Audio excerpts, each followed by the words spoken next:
Hooray! Yay! Hi everybody. Yeah, this was a really good T-shirt that sold out. Welcome to the first ever Schell Games Dinner with the Devs, where we answer your questions about game development and we take off the stupid rubber burger thing that's flashing on your screen. What was that again? There it is.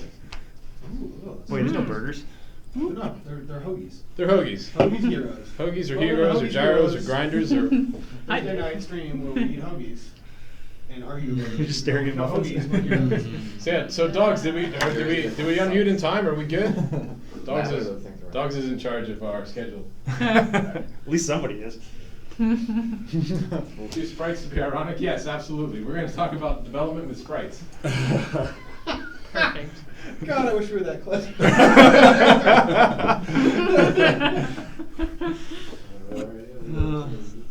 What is the capri sun? I'm a bigger fan of just straight textures.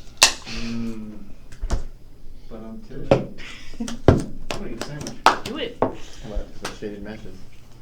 Yeah, it's dinner, right? We just Yeah, grabbing whatever we want here. We're actually doing it wrong if we're not. Yeah, no, we're officially socially eating, so people. Oh, is this a mukbang? It is. Oh, Eat do we- as fast as you want. Wait, is mukbang all about speed? I don't know. I don't think it's about speed. What word did you just say? Mukbang. Muck. I don't know if I'm pronouncing it properly. He's saying Not like on we the should know first what it date. It's means. Korean for social eating, Yeah. Oh. Should I know what that means? which is where this comes from. Mukbang? Well, now you know what it means. Yeah, I did. It's actually a category I've never heard that word. on Twitch. You can. No. This is. We are using that category. Oh, excellent. We're Nice. doing Oh, it right. cool. Good. The pile of mushy peppers detracts from the experience. Sorry, hi, ma'am. Peppers. I guess there are some peppers. You just want one. Yeah. Yeah, you're just hungry. I'm trying to ball of cheese. So I'm gonna You have jelly? that. Is More that rotated. What I could really do is a napkin. Oh, you can go get some. I'm not actually part of this. I mean, you are though. Now you are. I'm gonna log into.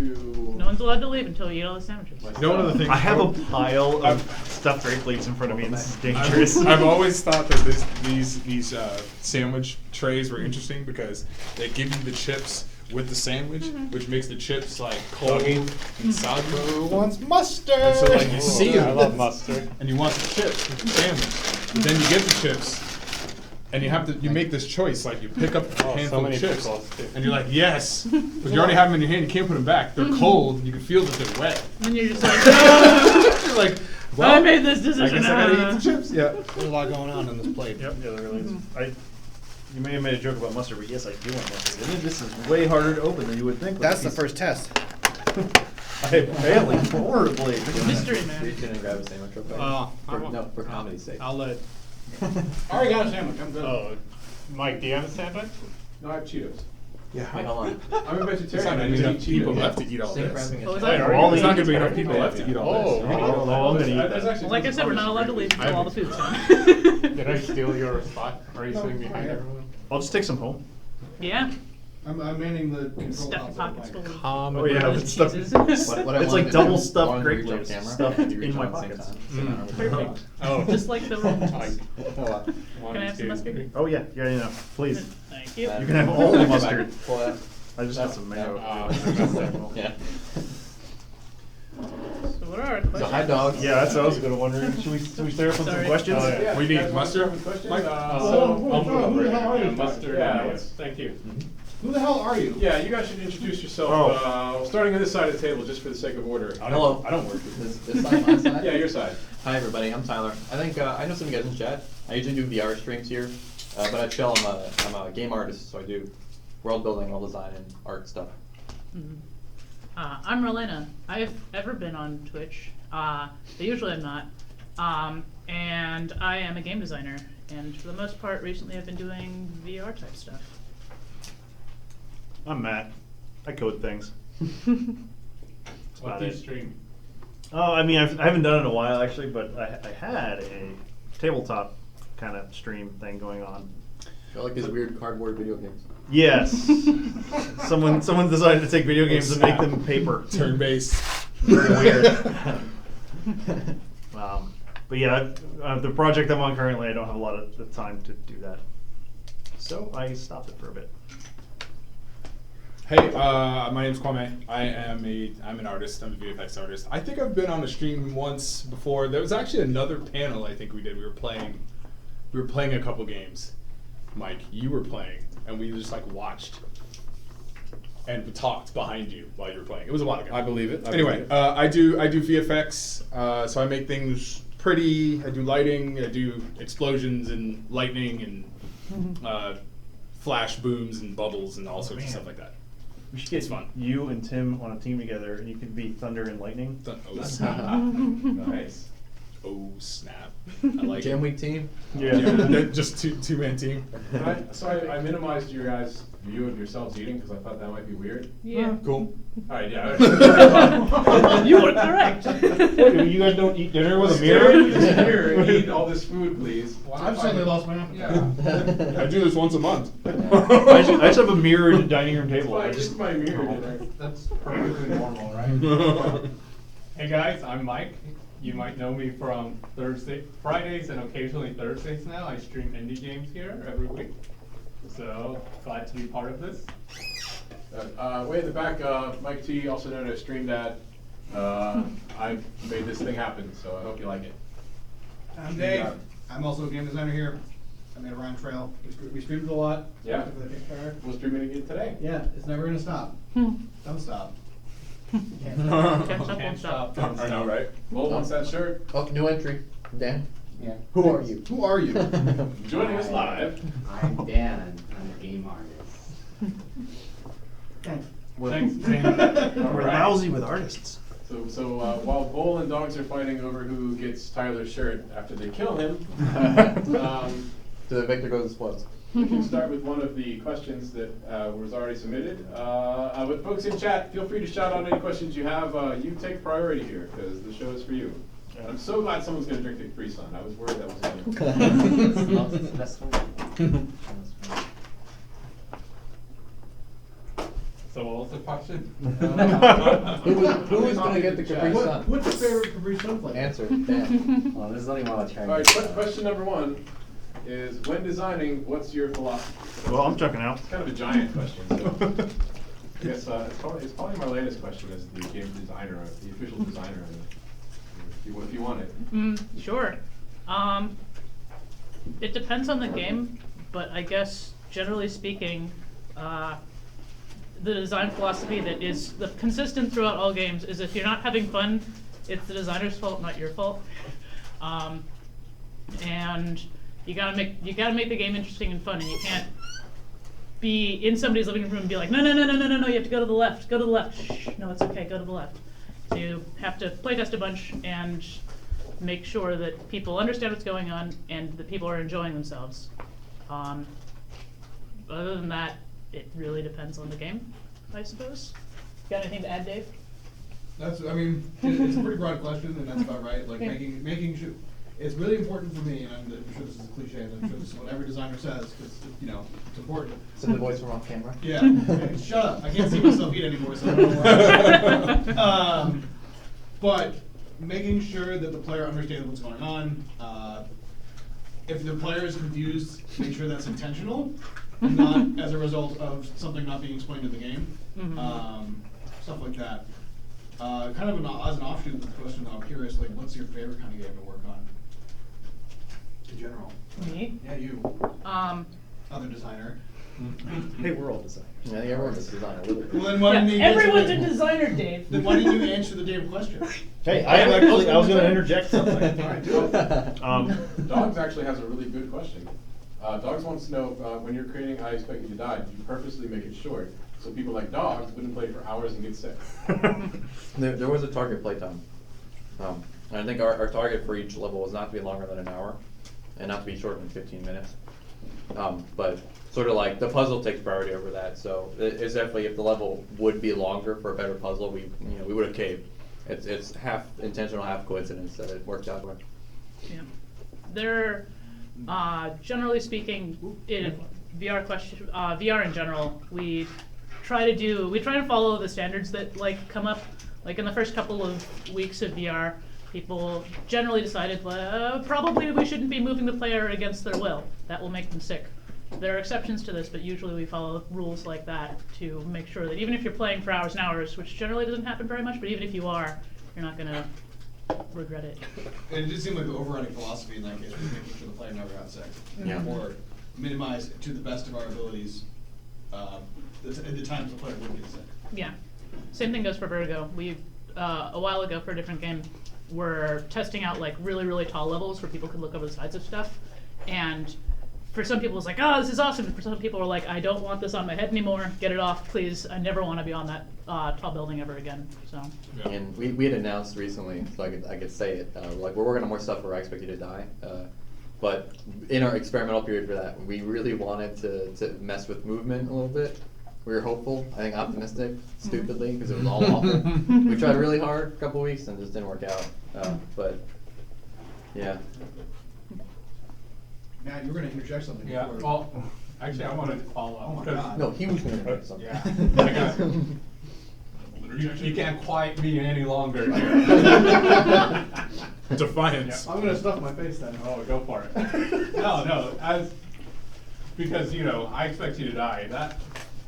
That's our development almost, wow, like a year and a half, 2 years ago? 2 years, yeah. Yeah, 2 years ago. So, you know, is that something, I guess you sort of answered this, Tyler, but is this something, you know, with all the VR design going on in the studio, you're less and less concerned about, especially as people get more comfortable with VR? I mean, I can't speak for like the team or Schell. I can speak for me. I get more nervous about it, I think. Okay. Because like Farpoint, they're the first like top 10 selling game on PlayStation that is VR, right? Mhm. And Farpoint is like you're running around the desert all the time at pretty quick speeds and shooting stuff. Kind of game that makes people sick often, right? So if VR gets a lot of games like that in Resident Evil, and a lot of people approach it getting hyped about the franchise and get sick, that is super scary. Because then people won't want to play our game. You know, we wouldn't do that. Like they don't trust us anymore as developers, right?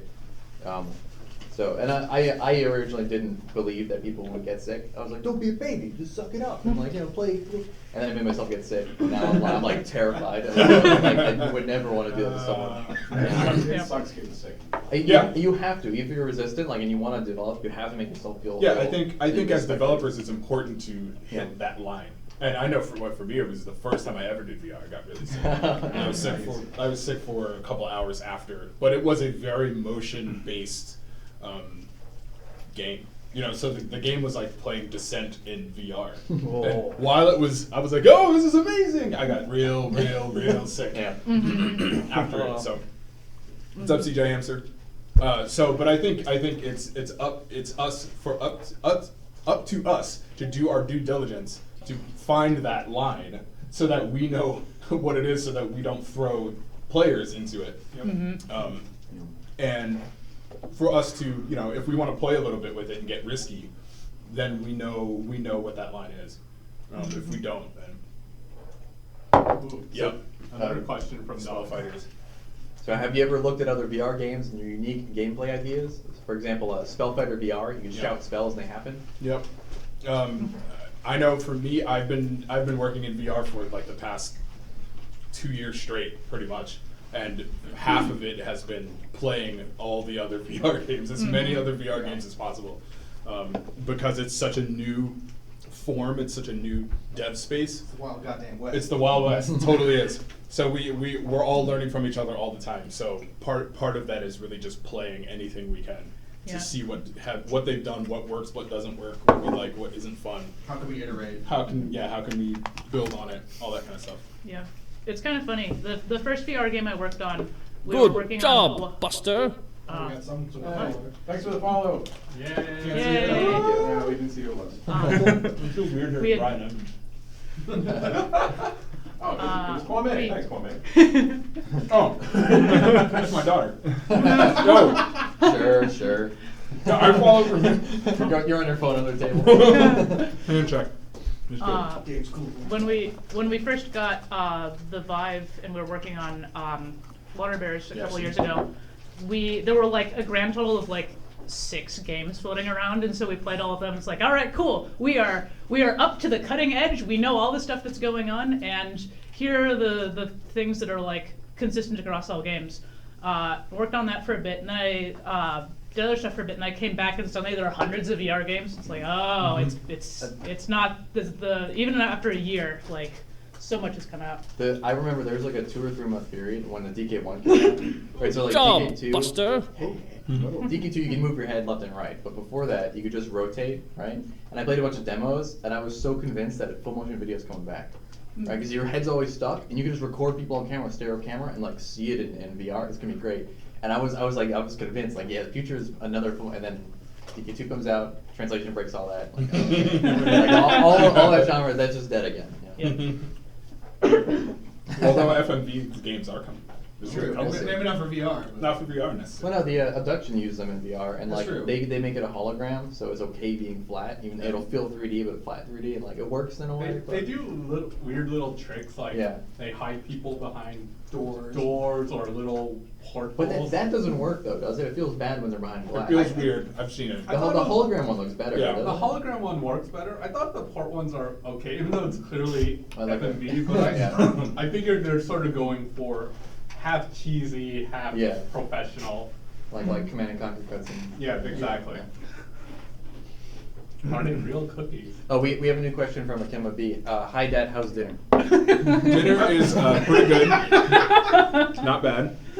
Alright. You're asking yourself up there. You missed the story. You missed the part of the story where I was talking about the weird soggy cold chips, but that was way earlier.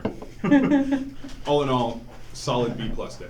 There are no cookies, right? There are. No. It's like These are. Are we gonna get into this discussion again about what type of food is? No, best? we're not. This is about game development, not the We have muffins hierarchy and of sandwiches. cake. People want to know. I mean, Wait, where had is a it? subscriber. Depends on your description, on Yeah, your it was dogs. definition of Subscribe. cookie. Yeah, what do you Thank say you. cookies? There's no way that would be called a There's no cookie. cookies, sir. That's Yeah. bread. Yeah. Well, Oh, what's That's not bread, that's cake. Oh, I don't know about the whole game, dogs. Whole game, Well, like Yeah. the speed run for the first level Speed is runs like for levels, 6 like seconds or six, something. 6 or 8 seconds. Yeah. Yeah. No, That's I it. think That's 9 impressive. seconds, That had to Yeah. be with the touch then, because It's with touch, and it's it's way faster with the touch. And the shortcut is you just punch out the front window, you reel dynamite out, and you shoot it, and then drive the Spoilers. car off. You just skip like half the puzzle. uh, So yeah. Pro strats. There was a Mad thread- spoilers, Mike. Yeah, big spoilers. There was a thread on Reddit where like some guy was like, "Hey guys, check it out. 14 seconds, like top response in 6 seconds is like 9." I think Bull has a really fast time though, right? I want to see someone put it into like summer games done quick or something. I like would that. love it to go to games done quick. That would be great. I mean, that's a game's done quick. Do they have VR games? Not, We could be the first. yeah, There's no yeah. reason why they couldn't. Not Yeah. really. I mean, they did announce a schedule for summer games. I didn't think there were any VR games in there. Probably not. Yeah. I expect you to demo. Well, the only thing that shows up, people have to. You actually have to like submit what you want to do. Yep. So like, I'm guessing just no one has done it yet. There's no reason why someone couldn't though. Yeah. mhm. Yeah. If all If you the go to games done quick, you get a free T-shirt. You can guarantee that, right? Wait, Jill? There's Yeah, Jill. no, You can have my T-shirt. The shirt off my back. put it on Twitter. Oh, Yeah. it's on top of the thing. Oh, nice. Yeah, awesome. Bowl linked his playthrough on Twitter. Yeah, I know I saw it. So- Yeah. Well, that was quick. That's awesome. So we got another question from the home audience, the mysterious home audience. So I'll copy this in the chat. What is your favorite game you developed so far, and why? And I thought that'd be a fun one to just go around the room and in your tenure at Schell Games. Yeah. What's the game? Huh. Let me start backwards and Dave.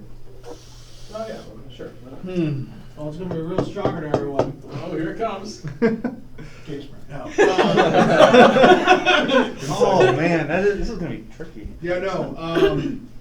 It is. I hate that I'm going to say it, but it is a rank trail just because it is stupid Why- space jokes. Why do you hate it? I don't see how you, Because- why do you hate that? I feel self-aggrandizing, and that's not who I like. to How be. dare you like something that you made? I know, but I'm just saying. You just like because it's super personal and you care a lot about it. Yeah. I wish I What? could say the same thing. Right? No. But your demo gets What's rated like the everything rest of you're us. Yeah, no, a rank trail was really important to me. It was, I don't know, it was like, I love space, I love jokes, I love pixel art. It just checked all the boxes, so it was really important to me. You like space jokes? Yeah, any combination thereof. Sweet. Oh, Where are we going? We're going to Mike because we started back here. All right. all right. If I wasn't planning on saying anything, but for me, and I apologize if I'm taking yours, Matt, but for me, it was definitely Puzzle Clubhouse. It was just so. It was a ton of fun to make something on such a tight schedule. For those who don't know, we were attempting to make a game a month with a wraparound animation bit, completely insane schedule, and it was super fun to try to grind that out. It probably would have burned us all out if we kept doing it for more than the 4 months that we did. That was so fun. It was so much fun because the games were so crazy. Like it was just very free to do whatever we could think of. And this insane community collaboration element. Right, like we had people sending us messages like, "Yeah, make a game about laser frogs." It was like, "All right, first game, laser frogs, we'll do it." And it was just insane and fun, and I think it was the most fun I had working here at Schell Games. It was like weird game development, Like version. whose game is it anyway? It's like Yeah, no, it was. It's like game dev improv. Yes, Yeah. absolutely. It was crazy. And it was fun, and it's still out there. So you can look up Puzzle Clubhouse. If you can find a browser that still plays Flash, you can still play those games. When you pick your game, you should also explain it a little bit because they haven't played it. Jamly converted to HTML5. Nailed it. You can do that in a week, right? Dan? I might be able to. Actually. Still thinking. All right, I'll go. Because I have a really easy answer, because I've only worked on one project. So, my favorite game that I've worked on here at Schell Games is a wonderful studio that's hosting this event. Follow us at Schell Games. Please subscribe on Twitter. Very nice. Well done. Is Happy Atoms. So, if you get, Happy Atoms is a chemistry AR game. So, it uses both the physical toy and an iPad app to help kids learn about chemistry in a really fun way. And it's a magnetic toy. We've worked on it for like 3 years, which is crazy. So I have a very unusual path at the studio where I've only worked on this one project until recently. But yeah, we're really proud of sort of the work we've done in making chemistry fun and approachable. The toys are actually really cool. Everyone loves magnets. How do they work? Aliens. Nobody knows. No one knows. No one knows. So, but yeah, Mike just linked to it. So yeah, check it out. But yeah, it was a pretty small team here. All things considered, about 7-8 people at its largest, and we had a lot of fun working on it. So, pretty proud of that. Nice. Yeah, Happy Atoms is dope. My turn? Yep. Dan, you good? I've worked on so many projects. Anything. Which one? Me too. Yeah. I mean, you work on every project, right? I'm on a lot. I haven't worked on every project. You're not a lot of I haven't worked on I Expect You to Die yet. Grr. Really? Nope. That's surprising. That's surprising. Yeah, I haven't worked on that My yet. side is that. We need to get lightning onto some. I work on a lot of projects. What should we do that? My What's your name, by the way? favorite, I think my favorite is work on Pirates. I That's the did. best example. Oh, that's way back. Way back. Oh, you I think my favorite is probably Lexica. That hasn't been released. That's in kind of it's in weird It's a weird little publisher limbo. Some parts of it. It's Some been- parts it's of it been have been released as released. a YouTube video. of Yeah, it. right. But it was a sprawling action adventure RPG game that was based in world based on English literature. That was for students and middle school students, and it was awesome because it was just so big. And effects wise and lighting wise, we had all these worlds and all these levels, and we had to design combat, and we had to design enemies, and I got to do all sorts of spells and create all sorts of. It was like probably the most artistic, creative thing that I've had to do at the studio, and it was like way too much work, but but it was awesome. It was a lot of fun. I hope to all hopes that it gets released at some point, because I want it out there for Yeah. people to be able to play. Kids loved it. I want to bandwagon because that's my answer too. Yeah. Just Lexica. But it's like that getting an art style and concepts from the beginning, and Yeah. then like creating this awesome scene, and Yeah. it's sort of a loose fantasy world. Yep. Yeah, I haven't gotten something like that since.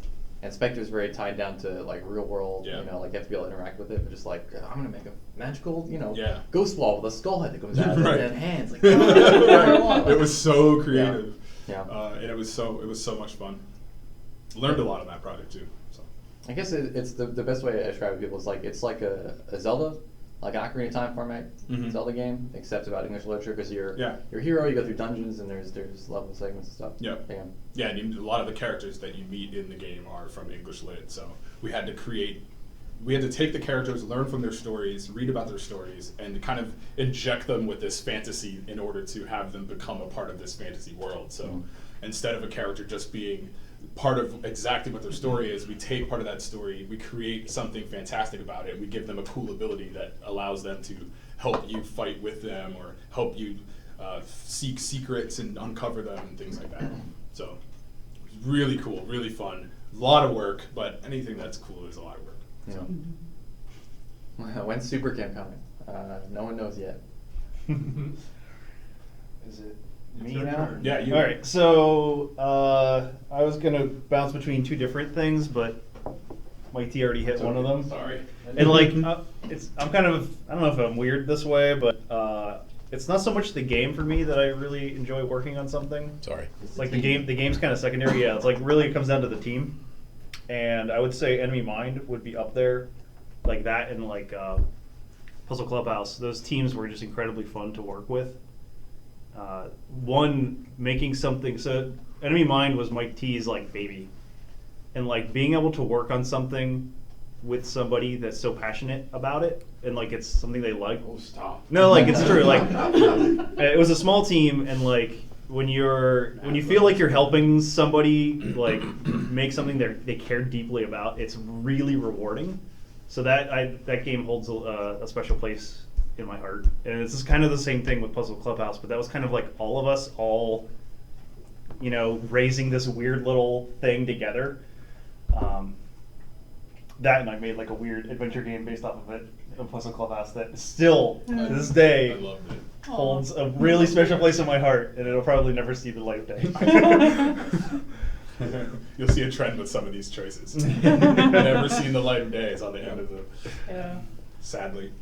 On that note, I think my favorite games that I've worked on here are Redacted and Redacted, which are two games that I cannot talk about.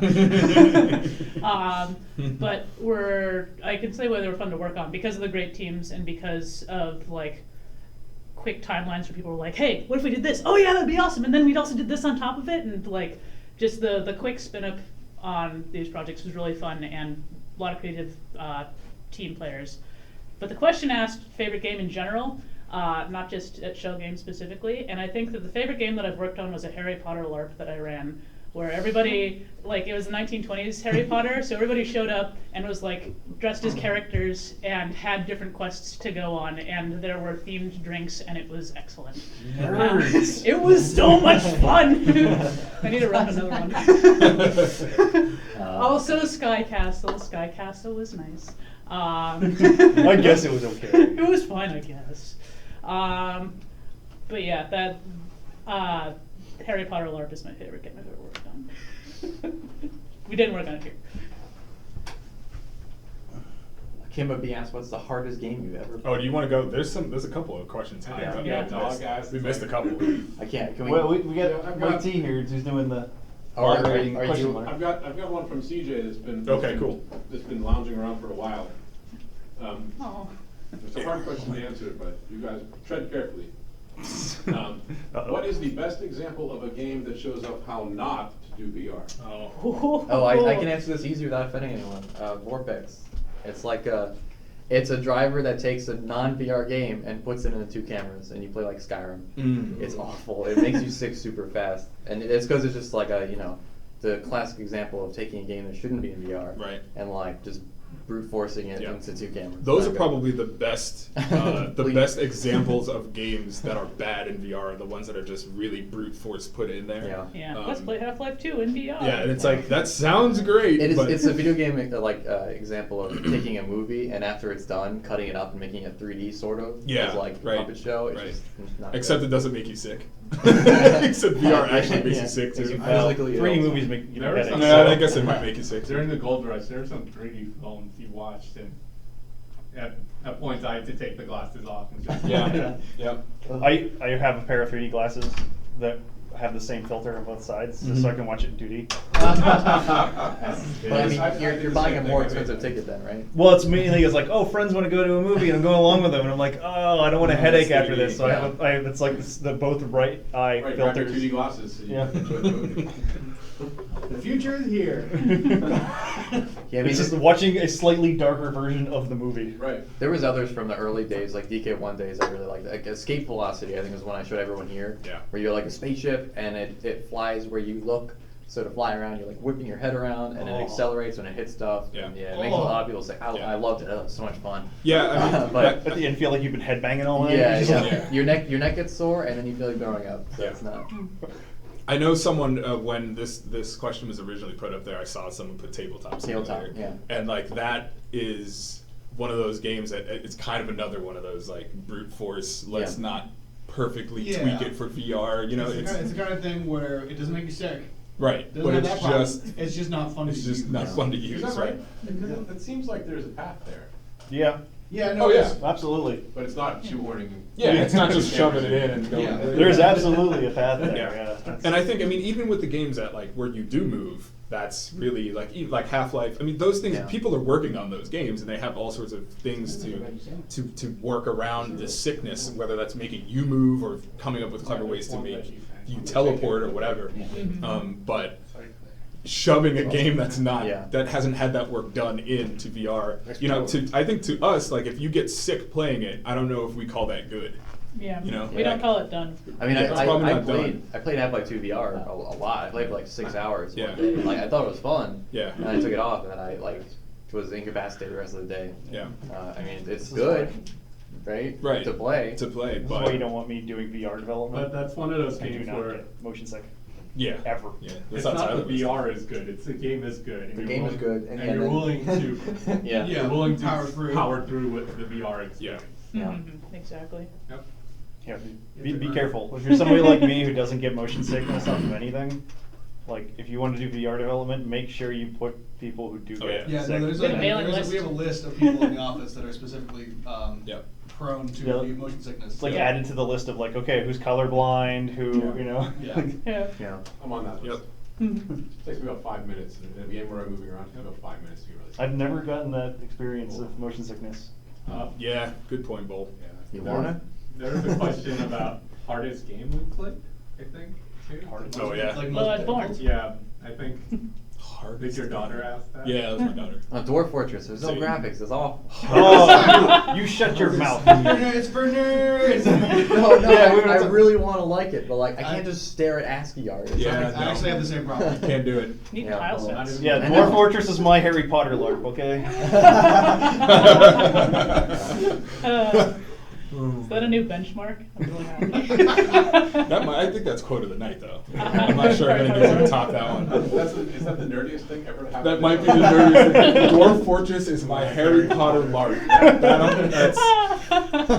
You can install graphic packs. That's very true. It's true. You can. Through my memory. Oh yeah, of course. Yeah, I have My done member's that. gonna try to convince you to play Dwarf Fortress. So I like, know. So I looked at I saw 3D models of Dwarf Fortress. And it's like, oh, you can install real graphics for it. But like, no, you have to print them out. You hit like a print button, and it prints your current screen as like a 3D isometric map, and then like gives you the image. There you go. But it's just a bunch of data, right? Like it can drive whatever graphics you want. Like people have made graphics for an Ensmart. Yeah, and there are awesome Skyrim mods, but that's not Dwarf Fortress. I agree. Once it's in Dwarf Fortress, then I think it's. a I'm good not the game. one complaining about the graphics though. It's a hard game. So Hard is to this play. is this question hardest game that you've played or hardest game that you've played that you still enjoy? Because those are two different answers. Is it what game do you hate the most? It's implicit, like you didn't think the game was bad. Mm-hmm. It was a Yeah. difficulty to be overcome. Yeah. Challenge. It wasn't like a badly made game. Mhm. You can play Magic Laundry from his dinner day. That's all. I've played a lot of hard games. My answer to this goes all the way back to childhood, and it's the Oh. original Teenage Mutant Ninja Turtles. Yeah, that game, dude, that game is so great. Yeah. And This is not I was a kid and I was bad at games. I went back and played it, I think about 5 years ago. That game is still hard. ridiculously Yeah. hard. It's super hard. Yeah, it's hard. And I enjoy the game a lot. It's probably not a great game because it's hard But because the best character is Donatello. And as soon as Donatello dies, you might as well quit the game. Leo's good too, though. Leo's Leo's got good range and decent speed.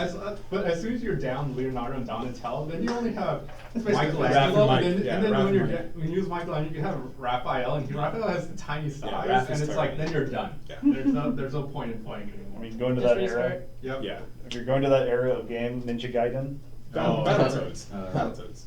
Well, Battletoads is just like that one level. Battletoads and Double Dragon. Battletoads is But hard. Battletoads runs the line of that, like, is this designed poorly or is it hard? Yeah. Like things Yes. you can't see just killing you Yeah. off screen? Yeah. Like, is that? It was hard because of that. I mean, it was still hard. Yeah. I enjoyed it. I love that game. I love it. Me and my brothers played it, and I'm still proud to this day of being able to do that level with the carts, Yeah. 2-player. Like it was like we mind melded. Like me, my brother and I, just like we were perfectly in sync, and it was just wonderful. You actually have to have a sibling in order to beat. Yeah, you do. Yeah, you have to be able to have the same brain. Men's system requirements. Yes. Ideally, it's what- Do you have the same blood as me? Yes. Okay, cool. Let's sync blood. Yeah. Sibling between the it ages really, of like yeah. 6 and whatever. Yeah, so that Battletoads is really hard, but really, really great. Like I remember getting the Nintendo Power that had the maps, especially for like the snake level. I don't know if anyone remembers Yeah, the the snake snake level. level's great. The snake level is really, I mean, it's kind of what Dark Souls does now, but without with turtles. without like the preemptive like, oh, I can see that thing or I can walk and back up. It's like, what am I supposed to do? You're standing in the bottom of this giant cavern and there's a snake that goes by every now and then. You don't know that you can climb it. You didn't know you could jump on it. And you're just like, I guess I should just jump. And you jump and your toad hangs onto the snake and then the snake just drives right into some spikes and you're like, oh, that was bad. And then you do that and then you have, that's like level 6, right? So you lose your 3 lives, start over from the beginning, get back to level 6, do it again. Yeah, I mean, games now don't even do that, right? So like games now are like, this is easy. It's hard, but it's like, at least you don't punish me like that, I have an answer, but also a tangential question. Yeah. Did anyone ever watch the Battletoads pilot cartoon? Yes. Holy crap! Yeah. That thing was a hot mess. You know what's- Yeah, it was. Better or worse than the You- Super Mario Bros. Movie? Well, it's like Super Mario Bros. Movie is special, right? yeah, like it's on its own tier. Yeah. But So like better. it was one of those things where it's like the Battletoads are these weird dudes, and they've got the two. Oh, so it was totally 90s. It was totally rad. They're just like, no one has been able to do Battletoads right since the game, since the original NES game. It feels like they just haven't been able to. I think it's been good Skyrim mods. Does anyone know if Battletoads was No, designed as an arcade game? Battletoads is a console game through and through. So. Yeah, I think the issue there is that almost every game from then was still designed to feature quarters because that's Yeah. just how games It's were. just how games were And then, people yeah. hadn't made that leap to like, Yeah. "Oh, we don't have to kill you over If you it, act- right? We just if- don't have to." Yeah. If you play through Battletoads and you don't die, it's actually not that long a game. Yeah, You can sure, usually beat right. it. I think you can beat it in like 45 minutes, pretty Well, I much. recommend watching speedruns of that game because it's impressive. All the Yeah. speedruns just break it. Yeah, But, well, if you legit go through, yeah, it's not that bad. 100% run. and so a lot of the replay value was you died and then you'd have to replay the entire The game whole over, game, right? yeah. And you died and you had to replay the entire game over. Turns out people I'm don't glad like we've that known how to anymore. back Yeah. this. Yeah. Some people do. Working on But yes, most people don't. Yeah. Monkey Island 3, favorite speedrunning game. Sorry. Nice. No, my most difficult game, I had 2 answers. One was a real answer, and then one's my hipster answer. So my real answer is Battletoads and Double Dragon. Mhm. My brother and I played that a lot. The thing that's the worst about it is there's friendly fire. With the giant fists. Yeah, and no, the you punch giant each other and you boots knock each stuff, other into yeah. spikes, and it's over. And then you steal each other's lives, and Yeah. you get real angry at your brother. So you need a sibling. Yeah. That's what you Cyborg You Justice. really can't enjoy Yeah. Cyber Cyber Justice is a treasure. Yes, yes it is. My hipster answer is an old adventure game called Spaceship Warlock. Whoa. And it didn't make any goddamn sense. And part of it was because I was young, but the other part of it was also one of those adventure FMV games that just didn't Oh. make a lot of sense. And so it's like you had to click on the right part of the screen at the right time during like timed events. Yeah. It's like, oh, there's a spaceship and it's in danger. You need to go into the guts of the thing and navigate this maze. And Yeah. you need to click on the right part of the screen. Somewhere on the when the thing moves over. 240 by 180 screenshot blown Yeah. up to full screen size is a Right. thing that you need to look at. Yeah, my example for that I go to is Dark Castle, Okay. which was like this. Well, it was on the. I played on the Mac, and well, it's less than me playing it, and it ended up being like my sister playing it, just watching, and then like more recent, I'm like, maybe I was just a kid, so I didn't understand the controls, whatever. So I went back and it was like, no, the controls are just like horrible, and like the timing is just incredibly precise. And you just need to be really good at it. Why the salt? Yeah. Well, your account's been hacked. No. That's by my daughter. Yeah. Speedrunning game? I mean, it's my favorite speedrunning game. It's just straight up Quake. Monkey Island 3? Symphony of the Night. Spelunky. Quadrilateral Cowboy. I sold the new Doom. That's pretty much great this year. Nice. I don't have an answer for that. I think it's just Quake. What a loser. I know. I'm not a big fan of speedruns. I'm sorry, guys. Really? Super Mario World. Trying to think. Mario World? Yeah. Mario World's good. I like it. They're all solid choices. I'm always impressed by speedruns, but they're never something I actively seek out. There's never been a game you played so much that you just found yourself in that position where you just. Yeah, but it's like Civ, and that doesn't make any sense. Actually, that would be pretty sweet. If I like this Civs. Like the min-maxing. shortest path to victory for Civ, like sure, but like usually speedruns imply like dexterous skill. Well, it might Well, be they also something like not setting a time scale to like 1,000 years a second. Right. I would be interested. I bet there's a Civ speedrunning community, and they have very explicit rules, sort of like how Minecraft has. Yeah. one, That's a so good one. Do you play standard or league Civ speedrunning? Which rule set? How challenging has it been to meet performance for VR titles? That's a great Platform. question I don't wanna Yeah. talk for about Scott that. Castle. Depends on the hardware. It Depends on the really hardware. depends Well, on let's the back on hardware. topic of making a Yeah, I top know. five. Whoa. Oh! Yeah, it's My first answer is just like meeting performance on any other game. It's just different things. Well, It's definitely harder. If it's, It's real if it's hard. on the phone, it's even. Yeah, if it's on the phone, it's ugh. yeah. That is apparently a YouTube link of 59 second domination. 59 I have to assume it's like a 1x1 map where there's only one city and you take Yeah, over. you say you just make one unit and then Yeah. walk into the other city. Yeah. Speedrun. I wish I had some sort of like engineering insight to the performance thing, but I'm mostly a 2D gameplay programmer. Something, It's- mobile draw I mean, calls, yeah, it's- animated it's- Smash, etc. Yeah, you can talk a little about this. Yeah, I especially mean, with effects and particles. Yeah, it's.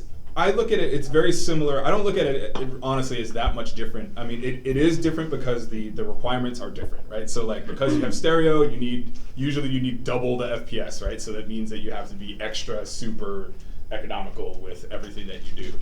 So it forces you to think a little differently. But at this studio, honestly, we do so many different things on so many different platforms that we're used to that. We're used to kind of like having to be flexible and hitting that challenge and going, okay, what are we gonna do? I think VR is too broad too. Like optimizing Spectre. Yeah. You know, I expect you to die for VR. That's fine. Everyone knows. Okay, you're fired. Oh god. Yeah. Oh, well. It's like optimizing. I expect you to die, Spectre. For like say PC or PSVR or whatever. That is easier than optimizing like a non-VR title for a phone, which we've also Yeah. done, right? Yep. And optimizing phone VR is kind of awful, but that's Yep. just running half of a game on a phone essentially. So. Yep. Yeah, it is all up to the platform what you're doing. Yeah, like Frostbound, we had to do some significant cuts. Yeah. I think like Frostbound, each level's four draw calls. Was anyone on Frostbound here? Yeah, it was. Yeah, you were, right? Yeah. It was like 4 draw calls per level, which means that like every level we get 4 objects, excluding characters. So like the entire Yeah. environment's one thing, Yeah. and then that's all we get is one thing. You Yeah, know, and then you have to ask like, okay, what kind of game are we making? Like, Yeah. is this game Yeah. right for this platform? Like, are we thinking too big? Like, are we too ambitious? Like, you have to ask all those questions, and then you just have to find a way around it. Yeah, from a design perspective, like I don't end up doing any of the optimization because I'm doing design, so I'm not like art or programming optimization. But I'll say like, oh yeah, wouldn't it be nice if we use the shadows too? And they're like, no shadows. No shadows. Yeah. And I'm like, oh, okay, well then. I'm right there with you. I'm like, can I get shit? Yeah. What if there's more than one light? Can we? So Yeah. this menu No is gonna lights. be this menu is gonna be partially transparent, and nope, can't have transparency. Well, in Skycast, it's like no particle system. Yeah, no particles. Well, I guess I gotta animate meshes. Yeah. Yeah, you made some really weird particle systems. So, yeah, 'cause one thing we've done, like especially some of our senior engineers at the studio, like Joe Pasek and Ryan Heppel, they've gone through and they've built good frameworks and they've benchmarked a lot. So one useful thing we've worked with designers and artists is we try to come in early in the development of a process and say, here's your toolbox that you can work with, and You have 3 milliseconds. yeah, you can't really push it, and we try to push it when we can, but Yeah. more so than a lot of other titles. With VR, we're really big on it's like mobile 60 frames a second, Yeah. other platforms 90 frames a second, and there's only so many milliseconds you can do things when you have to hit those benchmarks. So Yeah. Yeah. Knowing the limitations early helps. Just profile a lot. Yeah. That's the key. Yeah. If you know your constraints early, it is much easier to design around a game than, or design the game around those constraints, than it is to design the game, get halfway through, and then be like, oh, this is running at like 1 frame per second. We're gonna have to cut stuff. That's awful. Yeah. We don't tend to get to that point because we plan ahead. Yeah, we got really, really lucky with I Expect You to Die, where when we started making it, it was Oculus's min spec was lower, and then as we kept working on it, they raised their min spec up. So we were like way below where we needed to be, and then when we ported the PSVR, their min spec was Oculus's original min spec, the equivalent. So we were like just on the line. We didn't have to do anything really. Like but the coincidence that made that work out. Yeah. So good. All right, I have a question from the outside world. What's that? What advice would you give to edutainment developers making games for young children? Oh. Play test with the kids. Yes. Yeah. Coworkers do not count. Yeah. No, that's absolutely true. Like, Yep. Yeah. it's not an easy task because finding groups How of young? children where you can get a whole, like, we were really lucky in that, because I did a lot of work with PBS and the web games that they have on their site, and the designer on those projects often, like every week, really went to the Children's Museum here in Pittsburgh, who welcomed us in to test with kids at the museum, which was endlessly helpful for that kind of stuff. Because a lot of times when you're making things for very young kids, like you can't get a good sense of what they can and can't do. What one, say, 4-year-old can do is going to be very different than what another 4-year-old can do. You just basic interactions with like the input devices. Yeah. It's like getting it in front of as many kids for your age range as possible is kind of key. Because even a year difference can make a Oh, huge difference. Yeah, that's. Yeah, I was going to that's say another thing. the ages are like when you say young children, like the That's age already ranges too are broad. drastically Yeah. different. Like 4 to 6 and 7 to 9 are completely different. Yeah, occasionally we'll get pitches that are like, hey, so we want a game that's gonna, like, that 4-year-olds are gonna be able to play, but it's gonna be interesting for 12-year-olds. And Yeah, that's it's just like not, We're not that's. going to make that. Yeah. Nope. So Yeah. what you really mean Not is, exist. what you really mean is like 10-year-olds, right? Yeah. But even then, like, yeah, you gotta, yeah. Yeah, it's the more specific you can be, and the earlier you can play test with the age range, the better off you're gonna be. Yeah. I think is And the- I mean, I think an obvious thing, because you're making a game that's for education, is to not make it boring, right? And I don't think you want to make any game boring, but you want to have the kid understand why learning this subject is also fun, and the game is fun. The game's fun, and learning is fun, right? And I think if you do both of those, it helps the kid go, oh, this is cool, and then they get into it. There's tons of games out there that are just, it's got a sweet icon, right? And the kid's like, oh, sweet, and they click it, and then it's just a bunch of reading. And it's not that they don't like reading, but I think a key to that one as well is like trying to get the fun and so trying to convince a lot of the games we make here, we do a lot of client work and work for hire type stuff. So trying to convince some clients or like get them on your side that what you're designing will be either one or the other when they only think it's going one direction or the other direction can be a bit of a tricky thing to walk. yep. Yeah, another big thing is like, instead of fun, it has to be engaging. Yes. Yeah. Yep. So, yeah. I would also say, particularly, well, for most education games, if not all education games, you should have a subject matter expert. Because just because, like, let's say you're teaching addition, just because you know how addition works doesn't mean that you know how to teach addition to kids who have never learned addition before. Yeah. You're So, not an educator. Yeah, you're not an educator, just because you know a thing. So you should get somebody who is an expert in that field and make them a part-time or full-time member of the team. At the very least, a consultant. Yep. Yeah. And you learn things, like maybe you didn't know how addition worked. Yeah. And then you're like, And- whoa. I don't talk good at all. I was doing it wrong my whole life. I want to read this story that Dom. Oh yeah. It's zombies that are educated. Just put mortar boards on the zombies, Right. boom, education. Yeah. Typing in the dead. Just say, Yeah, type in the dead, exactly. just have a total amount of zombies, and every time you get rid of one, it's subtraction. Mad Zombies are a metaphor. Zombie Mad Blaster. Yeah, teaching philosophy about life and death and. It's a metaphor for the difference You between know fantasy and zombies. reality. We try to do it with spaceships. Yeah. Yeah. Not wrong. Don't tell anybody. Did you ever answer your question? What was your favorite game? No. No. Did Tyler answer? He was trying, yeah, duck out. Tyler did answer. Okay. All right, you're up. Well, I could go over a number. I think the most interesting game for people to play would probably be the Secret Experience at the Children's Museum in Houston. Oh yeah, sure. I don't know if it was the most fun project I worked on. Mm-hmm. Just because you get to go to a museum and be a secret spy, essentially. And you get to go around different exhibits and actually interact with them in a way you wouldn't think to in like a museum setting.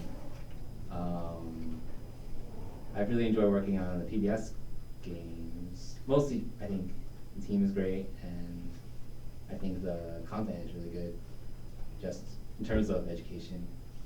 I think that's like Cool. Cool. Good answers. We totally didn't plan that out, so we would see all the broad diversity of games. I definitely wasn't thinking about the diversity of the games we worked on. Yeah. too. My favorite game was What's left? Sorry, it's smudged. Sandwich? I modeled a door for that. I do remember that. I remember when you had to model that door. Toy Story Brania. No, Mania. You really worked on Pirates? I did. Wow. I did. We worked on it. Yeah. We did an The expansion. one where you plug it into the TV. We did an expansion for Pirates, and I think we made like 4 side mini games and a bunch of animations and stuff like that. I didn't realize. And I did a lot of artwork on that. Was that like one of the first things? No, the first thing I worked on was Toy Story Mania. Oh, my chronology for the studio is. Plug and play one. is Plug and a little- play. Oh, okay. Um, Okay, then it's not that messed up. No. I thought it was really messed up. It's like, whoa, you were around for that? Yep. I'm old. I'm old, Mike. This is a good question. Do you take ideas from previous games? Every day. Of course. Oh, yeah. Every Of course. day. Shamelessly. We are. I mean, we're gamers, man. Like, we play games, we research, we study. That's. It's No, I've absolutely. never heard of goldfish. I've just forgotten everything I've worked Yeah. on. Yeah, absolutely, absolutely. To try to give you a serious answer, dogs, I guess it is really common to like copy blocks of code out of old games and put it into new games. It's often an indication that you should be making a framework and putting stuff into a framework if you're really going to be reusing things. But you know, that's not always how it goes. So yeah, I'm not above opening up an old project. Yeah. You're like, oh, I think I wrote that a year ago. Like, I'm not going to code up a button again. I do that for effects all the time. Yeah. So like the stuff that I make, unless it's the style is like drastically different, say going from something that's graphical that has hard edges and looks a little more cartoony, or something to something that is much more realism and say like it has smoke and stuff that looks like real explosions or something like that. All of the things that I oftentimes make, the textures that I make for particles are so abstract that I can use them in many different ways for many different results. So, Or I could use them because they're in the project. or you can I've use taken them. tons Right. of your textures Yeah. and stuff. Yeah. So yeah, I do that all the time. I'll have some cool spark that I made from some other project, and I'll go digging through the other projects. I work on a lot of projects at the same time, so I usually have like 7 projects on my computer all at the same time, so I can just dig. So yeah. There's also lessons learned from previous projects. Yeah. That's what I was saying. Yes. And there's a lot of stuff you cut. A lot of game development is just cutting features. And sometimes it's like, man, really sad. I couldn't get that in. So maybe I'll try to get something similar into our next project. If that project is a similar-ish Or project. if your project happens to continue in Yeah, some form. exactly. Yeah. I just had something like that happen. I've been prototyping 2 different things, where I started prototyping something for about a week, and so I was building a bunch of like grab things in VR, like grabbable system and pourables and like stuff like that, and then it was like, oh, okay, so you should stop working on this and start working on this instead. Oh, okay, take the systems, plop. Cool, now I can just like keep prototyping without Yeah. losing any steam at all. It was Yep. great. I think we also like, if you guys have seen the Super Chem trailer, it's a chemistry in space game, And then at the same time, we were also working on Spectres, or I Expect You to Spectres Die, the submersible level, which is underwater. And then we were struggling, oh, we're never gonna have time to figure out this pouring tech thing. And then the other project, oh, yeah, we did that. Oh, all right, cool. Let's just get it. Come on over, you put it in out. Now we have. Give me that. Yeah. And it wasn't like we stole the code, but it was they can then confer and talk about it, and then the process of learning it for a different platform is way easier. Mm-hmm. Yeah, we have over 100 people now here, so Yeah. So we have a lot of smart people with good ideas that we can. Yeah. Jeez. Even Yeah. beyond art assets and tech stuff, just concept wise. I was oh, I had designed a system for a thing that never got really fleshed out or implemented properly, but I don't know how to iterate it on this time because we made it and we saw what was wrong with it. Yeah. So I'd love to, stuff like that. Mm-hmm. I'm gonna start saying pooping furious. That's her de facto curse word that she can Yeah. get away with. I was. I love it. I absolutely love it. She's passionate. I'm pooping furious about pooping furious. Furious. Can we get a chat filter to change curse words to pooping? To pooping furious. That would be great. In America's Army, when they used to replace camping with using tactics. So it's oh, I hate this effing tactician. Stop using tactics, you tactician. Nice. It's awesome. I own a Switch. I like it a lot. Who owns a Switch in here? I'm planning on getting one eventually. I might buy one. Yep. One I Switch won't. in the room. We have a couple of people Oh, who own clearly it you in don't the have studio. Nope. I'll. Nice. Yeah. I mean, I think any parent should definitely buy their son or daughter. man. Nice. Wow. Throw under the Yeah. bus. You really love your kids, I mean. He But pulls off not the in the mask. near future. It's Miyamoto under. Yeah, I know. I was here the whole time. No, Splatoon 2 that's unfortunate. Yeah, I think What's unfortunate about It's a it? studio culture thing, but we play a ton of Smash Brothers. Yeah. So I'm salty about the Switch because I won't be able to play Smash anymore. It's the, Have one. so it's the same reason that Zadie is salty about Splatoon 2. Yeah. Splatoon 2 obviously was on the Wii. She got hugely into it. I got into it. I love that game. Yeah. And then they just kind of chopped it dead. They're yeah, we're not going to update that anymore. Sorry, people. And all the kids were no! Everyone was destroyed. And then they're we're bringing back Splatoon 2 on the Switch. And all the kids are I don't have $300. I just finished begging my parents to give me this. Yeah. And now you killed it. Shouldn't have bought a Wii U. That sounds Yeah, like. and that's what all the parents said, and that's what I said. I'm I just like, need well, that's so Nintendo. That's that, yeah, that's that's Nintendo. Yeah, exactly. So. I can't wait for the Switch 2. Switch Lite. Switch her. Yeah.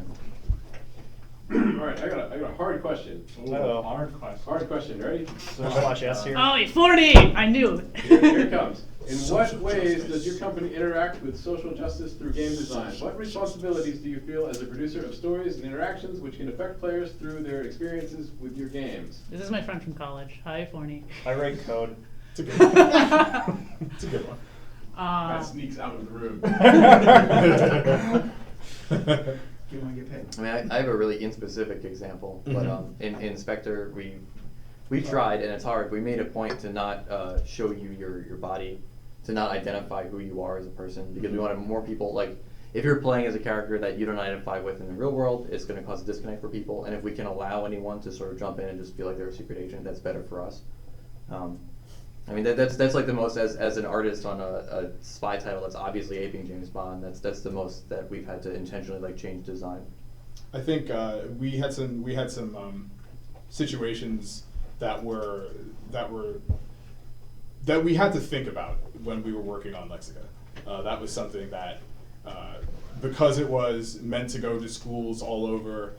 And it was a literature-based game. We wanted to make sure that the stories that we were telling were accessible to all over, and that people that were of different races and different creeds and different colors had something that they could relate to, right? I mean, the literature is all about connecting with someone's perspective that you saw, that you read from something else, to get other aspects. And if we're not doing that justice in finding diverse stories, and what are we doing, right? And that was something that I was an art director on that project, so not only was I working to figure that out on the design side, on just the story and who are we using, what are we saying, what are we telling, who are the characters, what significance culturally do these characters have.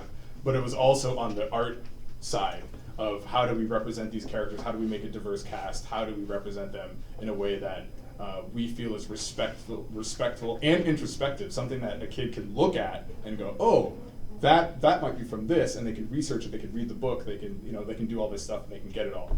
So we did a lot there, and again, the responsibilities were really important because these are all children, they're all school children, they're learning. So we wanted to do our part there. So that was probably one of my biggest. We work a lot on a lot of client projects, so we don't always get to control exactly how we're interacting with social justice or interacting with social issues or anything like that. So we try to take it when we can. We did some stuff on some of the other projects that were about teenagers and them growing up and making decisions in regards to being a kid, being in school, growing up and becoming sexually active or anything like that. We did some stuff there, and we had to do the same thing. It was really just about what are we showing to people, and what's the story behind it. So we've done some work there. You don't get to do it every day, but It's also a hard balance between like making sure like the game is also not preaching to you. Yeah. It's Yeah. It's like you should feel like this because this is important to think about this because you're a bad person if you don't. Because it's important to ride that line between entertainment and transformational. Yeah. Sometimes it can just be as easy as like in a meeting making the decision to say, hey, what if all the characters weren't just white dudes? And then sometimes it takes somebody to actually ask that question, and people are like, "Huh, you're right. We do have a lot. Have a lot of white dudes in this." Most of the time. Yeah, it is most of the time. Most of the time. And so then you're like, I have a suggestion. What if we had some white dudes, but then some people who weren't white dudes, and people are like, that's a really good idea. Yeah, that sounds Yeah. great. Yeah, or sometimes you get some like, like most of the kids are going to be playing this, and you go like, no. What if? And it takes a little bit of. What if it's not? Yeah. Whoa!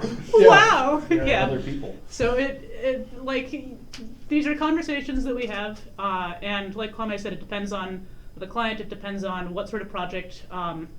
Same thing with like empathy games. Occasionally, I've pitched things to like, what if there was like you empathize with your enemies, and they're like, well, that's not really what we're going for. What if you fight them and kill them instead? And I'm like, well, yeah, all right. Yeah, we can do that. We can do that thing, I guess. So like it's a process. I think the most important thing is to practice having those conversations, and to like when you do have the ability to say, hey, you know what, we should probably make this decision that is going to be good for the game and for the people playing it in the long run, to not be afraid to push that a little bit, and to do the pushback. If you get pushback, to push back a little bit. Yeah. For a lot. Feel free. Or push back a lot. You can push back a lot. It's okay. Hey, no, seriously. Just even being aware of your own bias. Yeah. That Yeah. kind of stuff is just really important. Yeah, I've had to call out a couple of people for like addressing the room at large as gentlemen, and I'm like, Yeah. no. Yeah. I think you wore gloves, Inspector. Yeah. I expected it. Well, I think that's the Spectre hands are more byproduct of game design than of us being conscious of that. Just because like we created pretty gender neutral hands, and then we put them in Mickey Mouse gloves, because if the hands in the game feel smaller than your real hands, it feels awful. But if they're bigger, it feels like you're just wearing mittens, so you can believe it. So like the biggest, puffiest hands possible work best for the wider range of people. But that was after testing. I think originally we had little baby hands, and they like felt, because if you're like someone with big hands, Yeah, maybe you're like, this is like really weird. Yeah. That's why it's like powers, is your tiny little hands. Yeah, that's also why you don't have real hands. You have gloves, is to avoid the issue of being like, I have a mole there. This isn't my just all that disconnect has to be gone. Mm-hmm. So if that one guy is missing a finger, he's like, it's back! Ghost finger! Yeah, I'm healed. Fantastic. Yeah. So I wonder if that would be we should check. Phantom Limb. Find if someone who has like missing digits and put them in VR where they have them again, and see if that's just a like. great idea. Well, they have I've seen studies the mirror. I've Steven seen- Universe. I thought there was like a Steven VR. Someone did a VR study with people with amputees on that. That would be fascinating. Yeah, that's really interesting. So next, it's Jam Week. Yeah. Oh boy. So it is a question that we get all the time, so we'll try to answer today. What would be your advice for creating a portfolio of games in order to get into that field? What does Schell Games look for in a portfolio for an applicant? Maybe we should do each category, each discipline. Yeah, that probably makes sense. I haven't ever interviewed somebody, but I know that for design, having a couple of different strong projects that you've worked on, ideally with other people, that you've finished, and that you have show process work for, and then like either a video or download link. Those are like the boxes that people tend to check. And so if you can say, hey, here's this project that I worked on, here's what it started with, here's how we worked on it, here's the problems we ran into and how we fixed it, and here's like a final demo. Like that's already much farther than a lot of people have gone, and it shows a lot about your process. So like people generally like that sort of thing. Especially if you like worked on teams and like that demonstrates that you can work on a team. Yes. Because I mean, lone wolfing is cool, but some, you gotta work with that. I'd also say if you're trying to build a portfolio, choose projects that you can finish, because a finished project that's small is way more impressive than 10% of an absolutely giant MMO. Yeah, like with coding and like engineering, a lot of times people will try to show like a chunk of some giant thing that they never quite finished. Like showing off something is great, right? Especially if you don't have experience in like a professional area. Like if you could show me a really nicely organized version of Pong, that's great. I don't care that it's Pong. Like if I can see how you would structure things and That it's would be nice good for art. well, you know. What if like a really What if good it was, looking right? I mean, Yeah. what could be, right? Like, Social justice. especially in effects. Yeah. Like if you were going on the effects route, someone could make some pretty sweet effects. And anyway, but for like, make it small and finished and like grokkable in like the, probably 10 to 15 minutes that I have in a day to like look over somebody's information. Because like, it's another thing. I probably won't sit down for like an hour and a half and look over things. I probably have to like look through things kind of quickly and see if I can get a sense of things and maybe look in deeper after that. Yeah.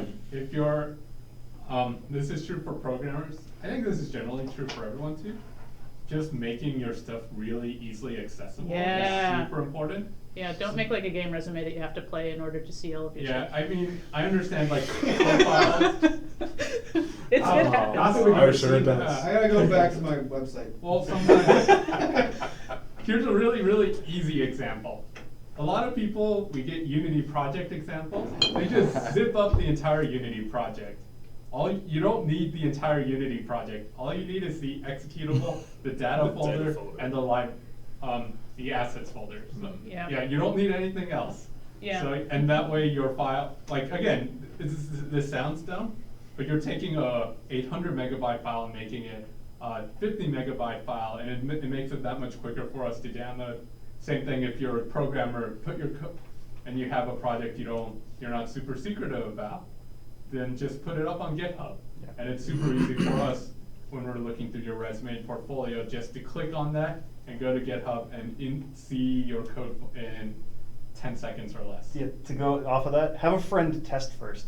Like, send it to them and see if they can like easily open it and check it out. Can you run this? Yeah, like there's been so many times it's been a little sad where someone sends us something and it just doesn't run. Yeah. And it's like, oh. I think playable on the browser, barring that, like really easy to download and GitHub, barring that like video playthrough. Yeah. And barring that like process pics. There are also sites like Itch.io or GameJolt, which are really good for showing small projects that you've worked on that are either playable in the browser or downloadable, and actually like lets you show to a wider audience. Right. Video and screenshots, please. Yes. If Tim wants to come into the stream, Tim, he's yeah. more than welcome He's to. here. Tim, you're right over there. You can Come come on. in. Come eat this cheese, Tim. Eat It's the fine. cheese, Tim. I can see you. Stop staring at the cheese on the screen and come eat it. There's technically 4 sandwiches left for people. Not for Tim, though. Itch.io. You can't have the Tim same. can't have Well, a there's sandwich. gonna be You have one to- fewer if he piece eats of all the bread. cheese, you can have a You sandwich. can, yes, there you go. Clean your plate, You Tim. gotta earn it. Clean the planet. All the cheese. CJ knows about the cheese. Good job, Buster. All right, let's follow the cheese. Someone followed us or just unfollowed us and refollowed us? Just taunting. Does it work that way? It does. Oh man, no, it totally doesn't work that It's way. Gary Ritchie. Thanks for the follow. Oh man. Excited. We got a new person. All right. Gary Ritchie. Welcome to the Schell Games, whatever it is. It's Christmas in May. Yeah. The old saying. Is it still May? It is. Okay. Please do not make it June yet. Only a few days How left. do you make the? Reed from his daughter wants to know, how do you make the background of Final Fantasy? I think that's a question for Which Tyler. Final Fantasy? like the cover art or like the CG? the sky or Final Fantasy 1? the story? You, Ten? we're. She's talking about 7. All right, let's talk about art. So- Seven? Definitely 7. You just, I don't know. you just This wanna- is where we talk about skyboxes. We don't have time to ask for clarification. So there are. I mean, I would say generally you're going to be painting, digitally painting or creating some job, sort of digital Buster. picture Woo. of the background. But if the background's 3D, then we're doing a bunch of modeling of the environment. So we're modeling all the picture or all the buildings and the trees, and we're going to model the airships, and we're going to make the sky, and we're going to paint that, and we're going to make a thing that's called a sky dome or a sky box, which usually, and we put that in there. Get in there, Tim. My daughters, everyone's cheering for you. She's being so slow. Tim. I always like to describe skyboxes as like literally like go get a cardboard box, paint the inside the of it, insides, yeah. and then sit in it. Stick your head on the inside. Yeah. Does it look real? Yeah. So we have a lot of talented artists here at Schell, and it's sort of amazing because we have a ton of projects going on, and I'll just walk around and I'll see like, you know, Ryan or Derek or a bunch of people working on something. Yeah, and then it's like, oh, I just started on this yesterday. It's like, as a programmer, art seems like magic to me. So Yeah. It's about the Yeah. same here for me too. yeah. I feel the same way about programming. I feel the same way about both, and I am both. So you magic. No. So if anyone out there has audio questions, Yeah. Audio Tim has just shown up to eat cheese and answer Although your being questions. oddly silent for the audio. Yeah. Tim, He's allowed to talk. to sound. Tim, you're trapped until Yeah. 7 o'clock. Any audio questions? While you're thinking of a question for Tim, we do have a question ready to go in the hopper. Cool. What brought you Speed all to line for game tacos? design and development, and what's the easiest way to get into the industry? Oh jeez. There is no easy There's no way. easy way, so let's just go with the first half. Find an infinity gem. Can I dive into this one? Please. All right. So I am an engineer at Schell. I have a BFA. So I actually went to school for 3D modeling and animation.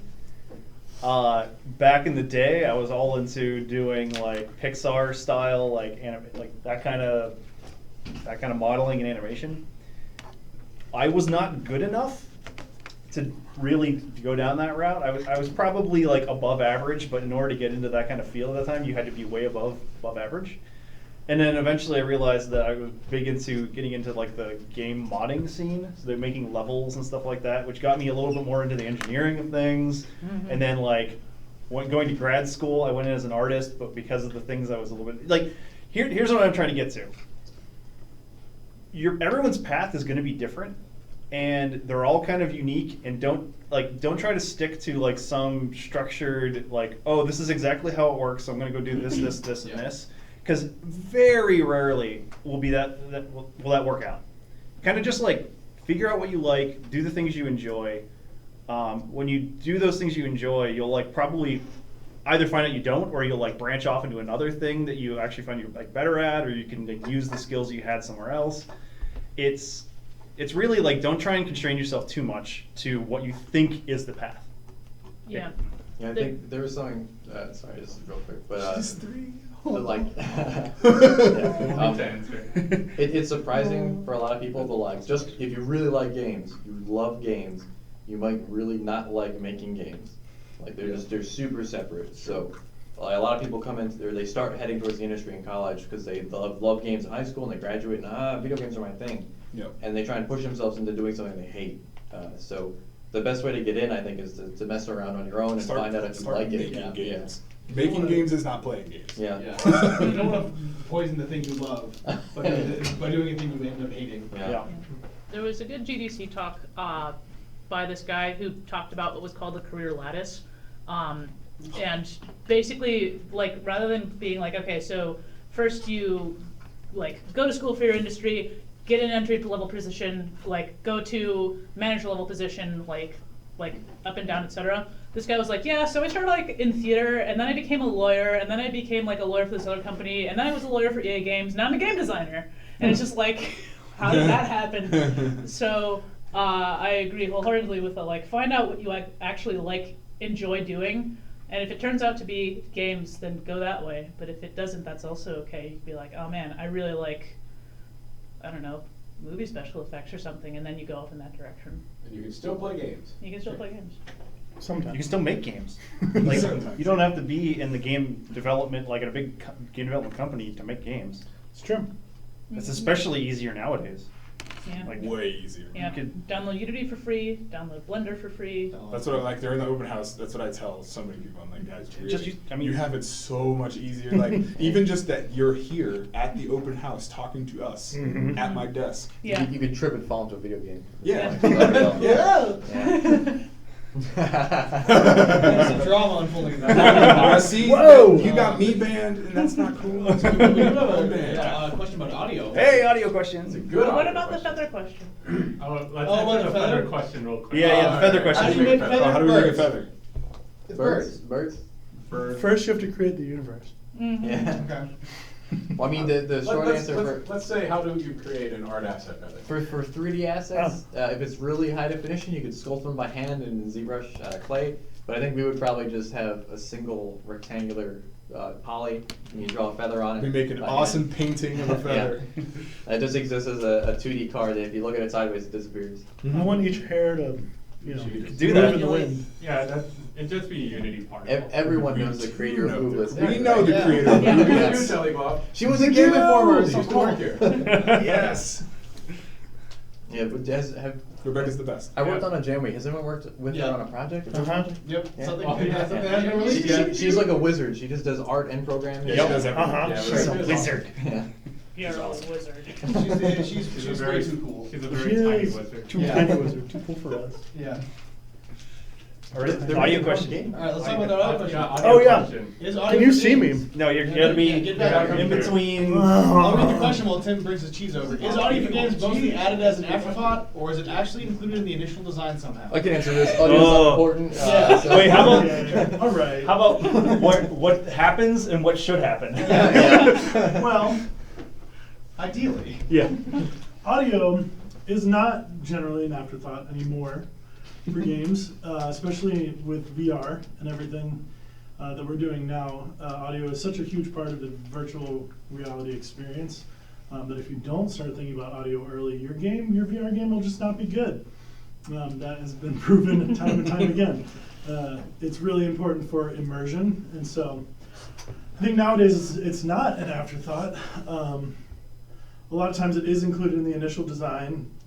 Even if I'm not on a team yet, the designers will often have ideas of what should or should not be making noise, and sometimes they'll put in temp sounds so that they can design things. And truthfully, it is kind of a crucial element of design from the beginning anyways. If you're trying to get something to feel right, a lot of times you need to have that feedback of audio, of a sound effect or of something. And so a lot of times designers do, I don't know, I'm speaking for you guys, but I assume. How dare you? I assume you like to throw things in. Absolutely, yeah. It's always a fine line, at least, like, I don't know about you, but like for me, I always tend to go overboard too with sounds. Like I want to include all the sounds in the world like, Yeah. all the time. It's a slippery slope. Yeah. Tim Christ. Because Great it's for like me. it's job security.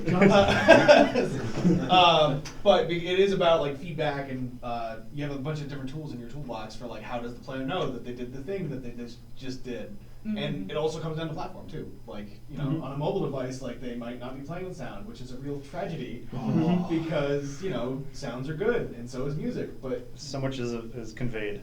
Yeah. by audio. Mm-hmm. That So I would- mobile devices are almost a bane to games' existence in a way, not just because of like lower power or anything like, but it's so common for people to play a mobile game or with a mobile device muted. I think it's something like 75%. Right, because you're playing it either in public or somewhere where you shouldn't be. In a meeting or a church. Or Yeah. at the Twitch stream. Are we doing that right now? Turn off that part still. Yeah, and like Guys, you should watch my husband. what we do for some of the stuff, like we require a lot of voice audio for I Expect You to Die, right? So like it's just awful recordings by us on like the non-audio team, and they sound weird, and it's like So good. like the Agent, seven you foot have tall missed Sean be your like target. lady on the radio, right? Yeah, and then like later we'll come in and we'll get like Anthony Daniels to record and we'll polish it up, but it's we're so reliant on like audio in our game at least. I guess some of our titles were not as much, but yeah. That's my favorite part about Building Clubhouse was recording not only the scratch Oh voice my lines, God. but also the scratch sound effects. So Yeah. we'd shout stuff like cat noise, explosion, octopus. Yeah, I'll tell you. There have been times with Mr. High Memory Area actually where before I was on a project, he just needed to test to make sure things worked, and so he put a duck sound for everything. It was just wank, wank, wank, wank. And I made sure that we got sound in real quick. 'Cause we didn't want to hear that for very long. Make So, it stop. As far as the design, I mean, it was nice recently. I got to make a game that was all about audio. It was for kids. One of the Pig Plus Cat games we made. It was all Oh, yeah. about like scales and like it's a small little experience, but it was just kind of cool because it was all just the whole point of the thing was audio. Like, it would be nothing without it. And that being said, just because I think if you're including audio in your design process early, doesn't mean that it has to be a music game. Obviously, that would be a time when you would want to include audio very early in your initial design. But if you think of your favorite games in the whole world, I bet they've got really good music and sound effects too. That's Even if you didn't true. notice it, that's probably why you really like it a lot. Is because you feel very It's such a immersed. huge part. Yeah. We just Yeah. had that conversation about Castlevania earlier. I harped on it. I Yeah. did And a I just talk. Quake talk, it yeah. drives me crazy. They're like, let's make a new Castlevania. I'm like, okay, let's hear the music. Yeah. It's just, I wait, did- what? You didn't? What? How did you? The music is so rich Oh, yeah. with theme and you did nothing. You didn't address it at all. Like you just left it off. It's like, okay. It's almost like you don't even understand Castlevania. Yeah, basically. Like, do you get it? I did a talk yesterday about Go Quake, Moses, and I shout have out to a that. giant section just about the audio in Quake. Tim, what is a game with audio? Yeah, what's the game about? Oh, sorry, good audio. Do we have any Oh, last that's such a questions hard we gotta question. run? Yeah, I don't know. No, we don't. We are totally caught up on questions. Oh, Yeah. nice. We don't absolutely have to stop right at 7 o'clock sharp, so I would say, go ahead. We'll keep on rolling as long as people. I'm not gonna say much about answer that question. I feel like that's standard. I'm trying to think if I have an answer to the good audio game. There are a lot. It depends on what you're looking for. Journey. What your Example of a game definition with of good. Journey. A good example of a game with audio. With good audio. With With good good audio. audio. Oh, good trip runner. Come on. Oh, that's some good There's tunes. tons So of Do we need to not? Is a musical game cheating? I don't think so. Yes, Guitar Hero. Music's great. I love yours. I mean, a really recent one is that's pretty. I actually I've thought about this. I think Thumper is a perfect Oh my game. god, Thumpers. I need to play that still. You haven't played that. And I don't mean perfect game as like it's flawless. I mean it's a perfect game in the way Tetris is perfect. In that, if you think about Tetris, you can't really add anything more to Tetris. It's sort of Towers, it's like But is it better than No, Tetris? well, no, Tricky Towers is different than Tetris. But in Sure terms is. of like the mechanics of Tetris are very pure, right? Yeah. And I think Thumper is basically that. And Thumper is an amazing audio game. So Player Unknown's Battlegrounds, something I've been really hot on recently. Oh, man, that- Murder Island. Murder Murder Island. Affectionately known as Murder Island, thanks to Giant Bomb. But Player Unknown Battleground is great because the audio in that is so crucial because they kind of go overboard with like the audio simulation, like the Doppler effect and the sound in the distance, but like it's so quiet and tense that every sound you hear, the foot crunching, like footsteps crunching in the grass, Yeah. it's like, oh, there's someone nearby. Like there's multiple different types of walking because you like different ones make different amounts of sound. Right. Yeah. And you gotta listen to it, and like stuff like, oh, it's raining now, and so it's harder to hear stuff, or oh, there's a plane flying overhead, so it's droning and like filling up the audio space, so you can't hear the guy coming up behind you that to get you. Yeah. Or that's when you go run into that. Or that's when you run in the house. Plane. And Overwatch apparently has spent a ton of time thinking about sound. Well, things like, okay, so let's prioritize sounds that you're going to hear. You're going to hear an enemy in front of you, but if there's an enemy behind you who is looking at you and aiming at you, you're more likely to hear them, except if there's somebody over here who's about to fire their alternate, and then that will take part. Like, they spent a lot of time thinking about priority of sounds based on playing the game and what you as the player would need to know in order to play the best. And they also want you to hear your own team, so like if you're being Yeah. buffed by someone, you need to know like, oh good, thank God. Well, they also Yeah. differentiate the ult noises, so Yeah. like you know if the enemy is using the ult Yeah. or the Yeah, friendly. different sounds. Yeah. And that's, I think, a part of as well Overwatch as well as other games is that you can really, if you do a sound really well for a character, you can like really define that character, make it Yeah. iconic. Mhm. Where suddenly, like, you don't even have to hear the whole thing. You just hear one little hint of it, and you're like, oh, I know exactly who that is, what's happening, and what I need to do. The nice thing about like audio is that everyone has a little bit of a language in it. You know, like people listen to music. That's like, oh, you want to talk about engineering? It's like, oh, how did you organize the AI? It's like, no one's gonna want to listen to that, right? But, like everybody can get into talking about like what sounds they like and what music they It's a like. double-edged sword. Yeah, it is. Yeah. I actually know some people who don't. It's Really? weird. Wow. It's really weird. I have a couple of friends who just don't do music Oh, you mean games?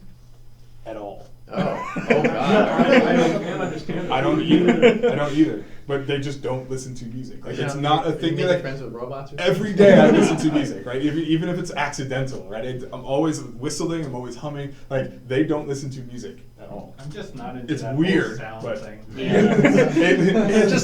just plug up my ears. Are you sure your friends aren't deaf? It's weird. I would be if I couldn't listen to music. They're unique people. Yeah, there's a good question.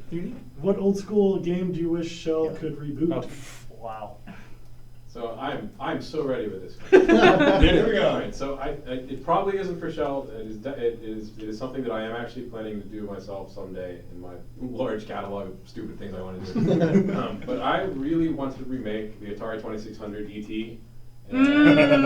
That's such a bad game. It's Because the great. game is awesome. not that good- it's not that the game bad. is awesome, but it is badly hampered by really bad collision and an extremely complicated system of glyphs that is really, really hard to understand. And I think that if you fixed those things, you could make it a very serviceable game. And I so want to reclaim it from this world that says it's the worst game of all time. Because it's not. We it's played not. it in art class for There this is reason. So is it. It was great. There is someone who's gone and at least fixed some of the more noticeable things, like Yeah. the hole, like falling into the Right. pits because the hitbox was slightly off, and they've done some stuff, but Yeah, No, High Memory says there's yeah, yep.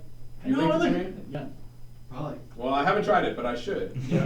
My answer. What do you mean ROMs? We don't Archon, use yes. ROMs here. Archon's awesome. Archon I is love so it. good. Love that game. I'm surprised there aren't more games that have taken that formula and try to run with it. Yeah. Was Archon the one that was like the chess game? It's chess, and then when two pieces fight each other, you Real-time actually battles. have a People have done chess. similar Nice. things to it, like board games that like use card games or like action Yeah. sequences in between, but not quite exactly But like in Archon. Archon. I know. Well, like Archon's such a brilliant Archon is design. so Archon and good. Archon 2. So good. Master of Monsters. Master of Monsters. Yeah, it's a Genesis game. Love it.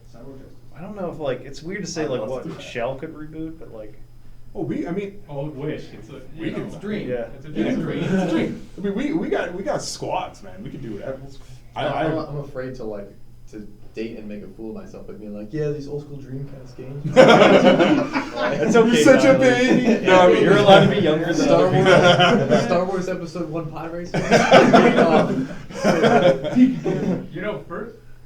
It was. The I'm not first- joking. It's really good. No, Rock Racer is good, but Which version? you know those are like Dreamcast is pretty old at this point. That's like Yeah. Shut your mouth. It's going. Yeah, it's like 20, right? yeah.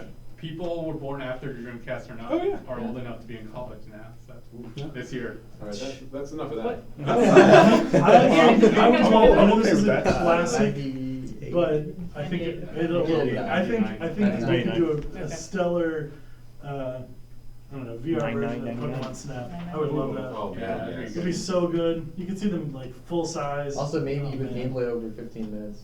That would be great too. Shut up! That's why I'm not on the Pokemon Snap train. Like, Wouldn't that be it's so perfect for short. VR? I remember But playing it's it as a so kid, and relatable it's so with all the short. unlocks. In one session, I play over it 4 times because it's so short. It's so short. A long But you have to do all the Pokemon special stuff to get all the Pokemon to come Well, out. and now there's like It's really 500 really more special. Pokemon than before. Yeah, that's true. There are a lot more Pokemon. That's true, yeah. I just realized how like, the reboot thing for me is really, really sad because like I'm super boring, I guess, because I'm thinking about all the games I really like, and a lot of them have rebooted already. I'm like, Yeah. oh god, Yeah. am I that person? Just All do right, it all to right. 2 or 3 What about a tabletop game that you would make a digital version? That's a good one. A tabletop version. I mean, honestly, probably. Nothing. Yeah, like maybe some games that I. Well, it's not pure. It's so much as it is like. Tabletop games can't be as complicated. Like you can take a tabletop game and make it digital. I have plenty of them on like iPad and whatnot, but they're more to like so I can get good, like better at playing that game. When I play with people in real life, because like the whole point of having a tabletop game is to go sit down at a table with people and play. You could take like the formula makes the tabletops fun, and like tabletops are hampered. Like Warhammer is the best example, right? Oh, Like, yes, sir. The idea Miniatures. is good, but it's so awful to play because it's so slow and it's not automated. Miniatures is absolutely the place to go with that kind of stuff. Yeah. Because miniature gaming is incredibly fun, but it's way expensive. It's slogged down by so many rules. slow. Like trying to figure like the arguments over how far is this thing really in line of sight and blah blah blah. If Like, you let the computer do it, Yeah. then there's no argument. like I would love to see an actual like war. Like I love the old like '80s tabletop game. It's like a miniatures game called Car Wars, and I've been like trying to like sneak in a way for us to make that here. I would want to make, you know, when you're a kid and you like bash dinosaur toys together, like just that, like you just each of the dinosaur wanna top remake down, that? and they just fight each other. Just in VR, you have It's space VR Primal Region, you each hand is a dinosaur, and then which hand wins. Bo, I actually find I want to. I like playing remasters, but I find that I want to. It makes me want to play the original. Yeah, same. And I want to play. Sometimes I want to play both. If the remaster is not so great, then it just makes me want to forget the remaster. That makes me and play the sorry. original. But What? When the remaster is bad Oh, or yeah. ruins. It's like the Assassin's Creed 2 thing, right? boy. There's that. The thing that always. So one of the games I don't know if Schell would ever do this, but I love again Teenage Mutant Ninja Turtles as a kid, and the Teenage Mutant Ninja Turtles side-scrolling brawlers, The arcade games? the arcade games like Turtles Yeah. in Dope. Time, super awesome. There's so many of them. They're all That no. oh no. But yeah. They're not all fun. oh no, I love them. No, No, they're no, all- I was thinking about something else. No, I love them. Yeah. Sorry. I love them. How dare you?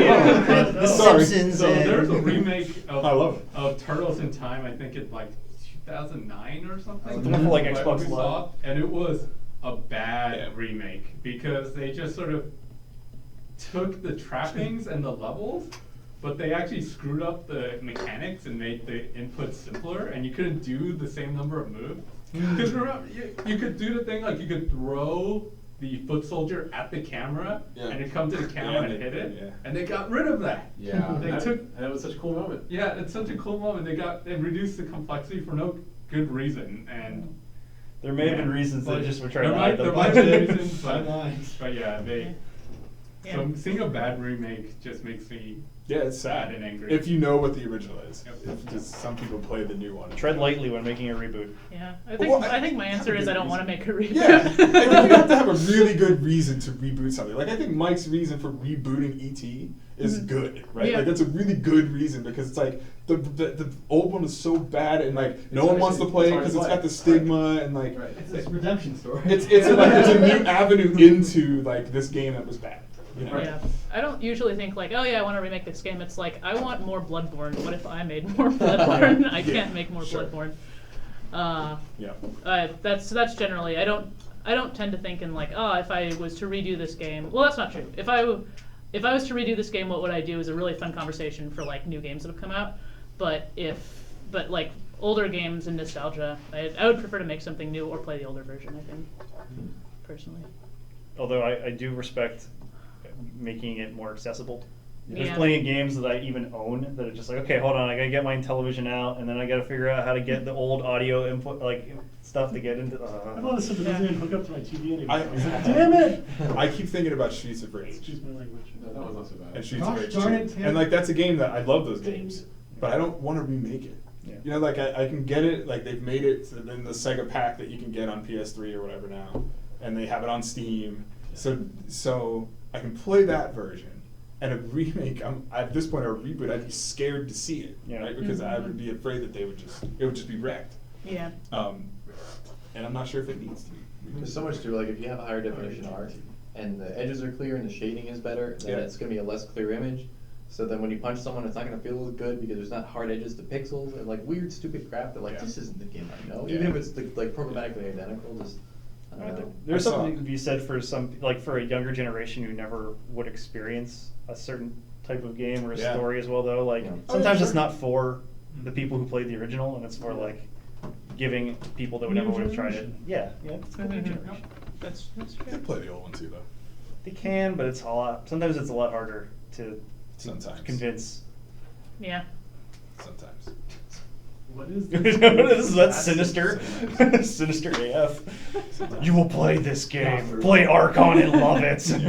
Okay, so we're doing I it. saw a great tweet today about what indies. It was comparing pixel art, and it said well, left side was what indie devs believe is pixel art, and on the right side was I've what seen pixel art actually is. I've seen it. And it's hilarious. Like that right there, I was like, yep, that right because it's like the guys on TVs were bad, Yeah. and pixel art was not clear, it wasn't crisp. It's very different. Yep. This what's now is now. That's what it's now. I don't know at all what you're talking about, Bull. I never. No, I don't do that at all. We've never done that before. I've What's never- this word pirate? I've never bought games that I've never played just because I feel bad that I installed them in the past. Yeah, Sid Meier's Pirates is a good game. It's okay. I might have. At At this point, I think I've purchased Heroes of Might and Magic 3 so many times that Magic Mike well 3? made up for the fact that I stole it. I own like 5 different versions. Magic Mike of 3 for a television. That's what I heard. Magic Mike the video game? Yeah. Yeah. But you are, Mike, the magic. Is it just I don't know. I don't know. dancing game? Yeah, we're not. Are we eating into anyone else's Actually, stream now we can. Is there anything else you want to wrap things up somehow? I have questions for We just walk out Does awkwardly. anyone have any closing arguments they'd like to make, or? Follow your dreams. These are good because they're sandwiches. always gonna follow you. Follow your curiosity. And while you're following stuff, follow us. Oh! Look at that tie-in. Shameless. Kick our starters and all that. The best segue ever. But for real, so this is a new format we're testing out here. We're gonna keep on streaming all throughout the night. As you know, we sort of have dropped down in terms of regularity with streaming over the past few months as we're rethinking how we want to approach this. So having these night-long streams a little less frequently. I don't know Yeah. what the I exact. think ideally, if people show up and feel big doing it, maybe like once a month. Yeah. Cool. Something like that. But if you like this, please let us know, and that'll give us good evidence to keep on using this format going forward. So. Well, just stay up. Don't go to work tomorrow. Bull, there's no work for you tomorrow, my friend. We're going for another 6 hours. Sorry, buddy. Oh boy.